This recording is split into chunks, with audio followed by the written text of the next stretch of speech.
ये देखो गाइज, ये किसने देखा है? ये झाड़ है बेर। Hello guys, welcome to new vlog. और आज के व्लॉग की शुरुआत होती है हमारे बेडरूम से। गाइज फिलहाल मैं हूँ घर पे और नहा धो के हो चुका हूँ रेडी। और बाइक की चाबी है हाथ में और हम जा रहे हैं खेत के अंदर।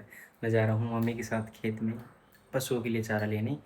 तो सोचा कि आपको भी दिखा दूँ और आप भी व्लॉग में कंटिन्यू बने रहिए गाइज। आगे की चीज़ हम आगे कंटिन्यू करते हैं। मैं जा रहा हूँ अभी बाइक को साफ़ करता हूँ और उसके बाद में चलते हैं हम खेत में।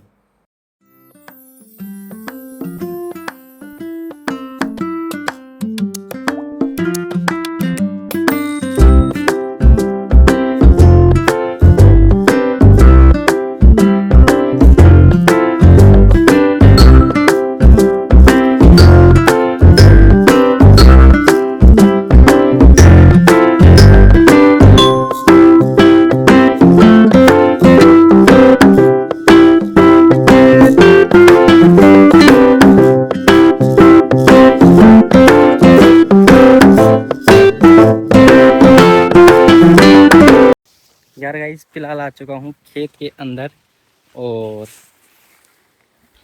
अभी आके रुका ही हूँ। और ज़्यादा टाइम नहीं लगता, 2-4-5 मिनट की दूरी पर है। सबसे ज़्यादा दूरी पर हमारे यही खेत है गाइस। और खेत देख सकते हो आप। और मैं दिखाता हूँ आपको उधर। ये लग रही मेरी मम्मी जो पशुओं के लिए चारा काट रही है। ये देखो ये रही। और ये हमारा खेत है। ये लगभग 2 बीघे का लगभग है खेत है। और जिसको 2 एकड़ बोलते हैं ये खेत है। 2 पेड़ है प्यारे प्यारे से नीम के, अभी छोटे छोटे ही है। एक पेड़ ये है, ये खेजड़ी का पेड़ है, राजस्थान की प्रमुख खेजड़ी। और बाजरे की फसल है, काफ़ी अच्छी फसल है। फसल काफ़ी अच्छी हो चुकी है गाइस। फसल है ना, ये कट जाएगी। खरीफ की फसल, ये खरीफ की फसल के अंतर्गत आती है और ये जून जुलाई में बोई जाती है। जुलाई अगस्त में बोई जाती है। और ये फ़िलहाल हमने बो दी थी जून में, लगभग जून के शुरुआत में ही बो दी थी हमने। और लगभग ये 1 महीने के लगभग हो चुकी है फसल, बड़ी बड़ी हो चुकी है। और 1 महीने के अंदर अंदर इसके अंदर सीटें आ जाएंगी और ये चीज़ें कंप्लीट हो जाएंगी। सीटें आ जाएंगी और बाजरे का दाना है ना वो पड़ना शुरू हो जाएगा। और लगभग 1.5 या 2 महीने के अंदर हम इसकी कटाई भी कर लेंगे। और जो ये फसल है इसके ऊपर सीटें आते हैं और बाजरे के उन सीटों को अलग कर लिया जाता है। और जो ये नीचे वाला पौधा है उसको अलग कर लिया जाता है। इसको तो सुखाया जाता है, इस नीचे वाले पौधे को इकट्ठा करके जो पुलियों के रूप में, छोटी छोटी पुलियों के रूप में सुखाया जाता है। फिर इनको कटवा कर पशु के लिए चारा, सूखा चारा हो जाता है साल भर का लगभग। और जो ऊपर वाला सीटा है उसको इकट्ठा करके थ्रेसर के द्वारा निकला कर बाजरे के रूप में कलेक्ट कर लिया जाता है। जो मिलेट्स होते हैं बाजरे के रूप में, कुछ गोनियाँ हमारे पास रख ली जाती है खाने के लिए, एक दो, और बाकी की बेच दी जाती है। और कुछ पशुओं के लिए रख ली जाती है। इस प्रकार बाजरे की खेती होती है। और लगभग इसको बुआने के अंदर, ये 2 बीघे का खेत है, इसको बुआने के अंदर लगभग गाइस 1500 रुपये खर्च आता है। 1500 से 2000 रुपये का मिनिमम खर्च आता है। और फिलहाल मैं घूम रहा हूँ खेती में एक बार। ये देखो, ये देखो गाइज, ये किसने देखा है? ये झाड़ है बेर। ये बेर का पौधा है। इस पे छोटे वाले बेर लगते हैं जो देसी वाले होते हैं। जो बड़े वाले बेर आते हैं मोटे वाले, वो ग्राफ्टेड होते हैं। ये देसी वाले बेर होते हैं जो नेचुरली उगते हैं।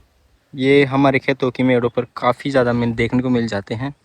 इस वाली जो मेड़ है ना, ये ऊंची वाली इसको डोली बोलते हैं हमारी देसी भाषा में डोली बोलते हैं। और इस पर ये पूरी में ही फैले हुए हैं। हमने अब की बार इनको कटाई भी कर दी थी, छोटे छोटे कर दिए थे इनके पौधों को, लेकिन फिर भी ये काफ़ी बड़े बड़े थे। फिर हमने छोटे छोटे कर दिए, दोबारा फूटने लग गए। और इनके आते हैं बेर। उधर देख सकते हो उस वाली मेड़ पे भी देखो, ये देखो। और इधर भी बाजरे की फसल है। लगभग लगभग सभी खेतों में बाजरे की फसल होती है, क्योंकि हमारे हमारे क्षेत्र में पानी तो है नहीं। हमारे क्षेत्र में पानी तो है नहीं कि हम सिंचाई करके कुछ सब्जी बनाए या सब्जी उगाए या फिर और कुछ फसल करे। देखो गाइस, ये बीच में खेत के अंदर ही उग गई। इसको तो खाना पड़ेगा। खेत के अंदर तो नहीं घूमने देते, क्योंकि ये जब बुआई करते हैं तो दिक्कत आती है। खेत को तो बिल्कुल साफ रखते हैं, जैसे मेड़ होती है वहाँ पर ये उग जाती है। और पेड़ भी ज़्यादातर मेड़ पे ही लगाते हैं, क्योंकि बीच के अंदर है ना, खेतों के अंदर पास पास पेड़ होने की वजह से ट्रैक्टर घूमता नहीं है।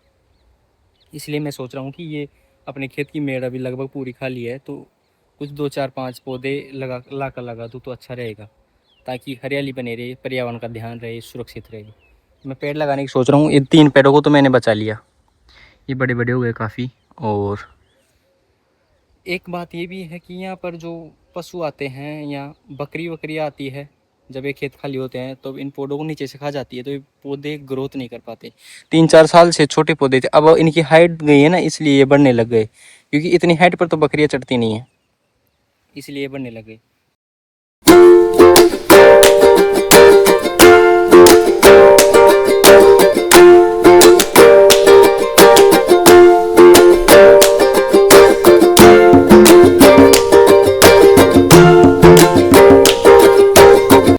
यार गाइस, खेत की जो मेड़ पर चलने में जो सुकून होता है ना, वो कहीं भी नहीं मिल सकता। इतनी शांति, पक्षियों की चीचाहटें और नेचुरल आवाज़ है यहाँ पर गाइस। यहाँ पर कृत्रिम आवाज़ें नहीं है, जैसे हॉर्न, सीटी, कुछ भी।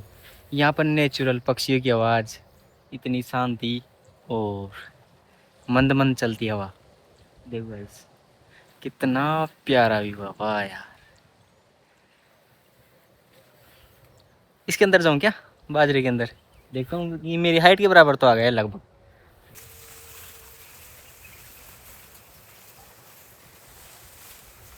हाँ, इसके अंदर मेरे को खुजली लग सकती है, क्योंकि ये पत्ते होते हैं ना, ये थोड़े से पहने होते हैं, और खुजली लग सकती है। इसके अंदर मेरे को थोड़ी सी खुजली हो सकती है, लेकिन आपके लिए जाता हूँ मैं अंदर। देखो गाइस, देखो, ये अभी मेरी हाइट के बराबर है, और थोड़े दिनों में ये मेरी हाइट से भी काफ़ी ऊपर चल जाएगा, और फिर इसके ऊपर इससे सीटें आएंगी। इसके अंदर आराम से हाइड एंड सीक खेला जा सकता है। पूरा माहौल देखो खेतों का, दूर दूर तक घर नहीं है। देखो इस, देखो वहाँ पर घर है, दूर दूर तक कोई घर नहीं है, खेत ही खेत है।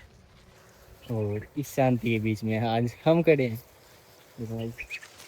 और अंदर से देखो, ये धरती है और ये पेड़ है इसका, बाजरे का। इतनी लंबाई हो चुकी है इसकी फिलहाल। और फिलहाल इस खेत के बीचों बीच खड़ा हूँ मैं, बीचों बीच खड़ा हूँ मैं।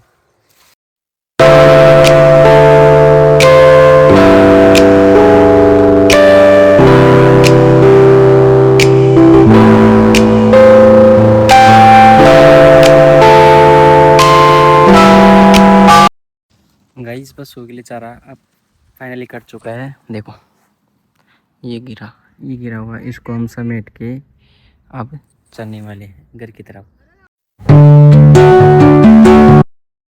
गाइस, फाइनली चारा लेकर घर पे आ चुके हैं, और वहाँ पर मैं कैमरा पकड़ नहीं सका, क्योंकि बाइक पर चारा था और मेरी मम्मी बैठी थी साथ में, तो इसलिए कैमरा पकड़ना नामुमकिन हो गया था। क्योंकि गिर भी सकता था, अगर कैमरा पकड़ा था गिरता मैं 100%, 100% गिरता, इसलिए मैंने कैमरा नहीं पकड़ा। और आज के व्लॉग को यहीं पे समाप्त करते हैं, मिलते हैं नेक्स्ट वीडियो में। Bye bye.